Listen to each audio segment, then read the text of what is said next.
So there's an option.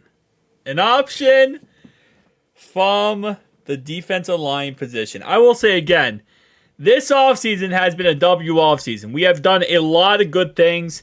Obviously, losing Lou sucks, but at the end of the day, we're about to get Al Golden, who's one of the top defensive coordinators in college football, which we all know at this point, college football and the NFL, they're not the same, but these college teams, especially these really dominant college teams, Notre Dame, OSU, LSU, Georgia, Alabama, they're to a point where they play like NFL teams. And you look back, like, say, for example, Joe Burrow's LSU run, right? He had Jay Jettis and Jamar Chase on the same team with Clyde Edwards-Helaire in the backfield. Like, this is an NFL team, okay? I don't care what anyone says. That's an NFL team. That team right there would beat the Cleveland Brownies 90% of the time. And a lot of these teams, a lot of these college teams, especially the powerhouses, they could beat an NFL team very easily because of how insanely crazy good they are. So we got him, right? We got one of the best defense coordinators. Then we go ahead and also get a great offensive line coach, which so far I've heard nothing but positive about this guy.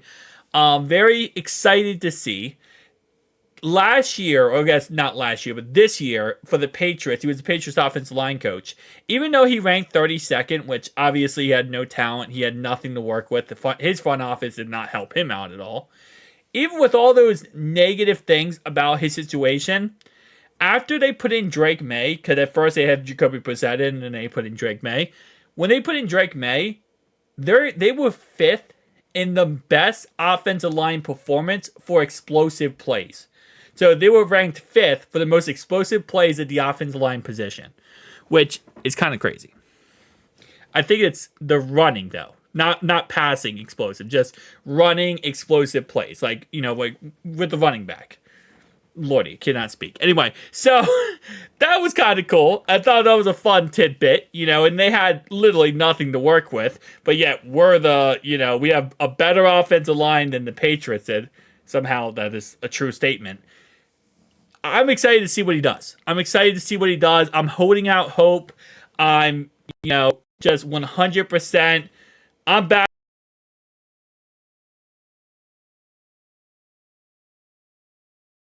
Great year. So that's number one, right? And I'm, again, very excited for that. Number two, we still need to look for a defensive line and a linebacker coach. Now, at this moment in time, it's very possible when Al Golden comes to the NFL, he brings his own coaching staff. He brings his own positional coaches, whether that is defensive line, linebacker, secondary, whatever. I'm sure when we hire him, he's going to say, hey, I really want to bring A, B, C, D, E, F, G to the squad, and I want to see what they can, how they can help us. I'm sure that's going to happen. So at this moment in time, I haven't really looked too much into some options. I know the option of J.J. Watt is always, kind of exciting, right? The whole J.J. Watt might be our defensive line coach, or potentially could be our defensive coordinator, or not defensive coordinator, our linebacker coach as well. That's exciting, right? That's very exciting. Can't wait to see what ends up happening with that. He's not coming back as a player. Not even chance in bloody hell. But then this came up. And this did interest me a lot.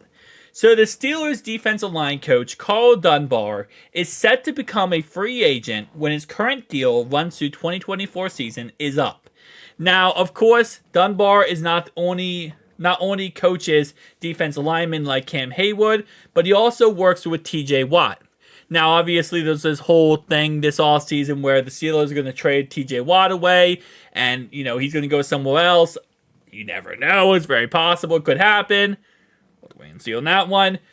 But what interests me a lot is what he can do with good talent. This defensive line coach, Carl Dunbar, you watch Keanu Benton, the second round pick, I believe from Pittsburgh, I want to say, like Pittsburgh College. I might be completely incorrect. He probably went to a different college.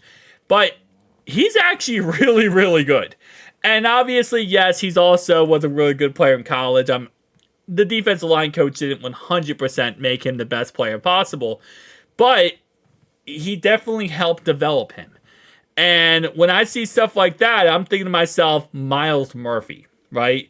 And I think Myles Murphy is going to be, in my opinion, with the correct defensive line coach, with the correct training, with the correct development, I think he's going to be an amazing player moving forward. I think he's going to be an absolute legendary player if you give him the right resources and the correct person at helm to push him in the correct direction. And I feel like what we had with Hobby just wasn't working out. What we had the last year just wasn't working out. So now you get a good, competent defensive line coach who knows what the hell he's doing, who can push our guys in the correct direction. I have complained a lot on this channel about the front office. I love what they're doing. I really love what they're doing. And I love the direction we're taking this team. And I'm very excited to see what's next.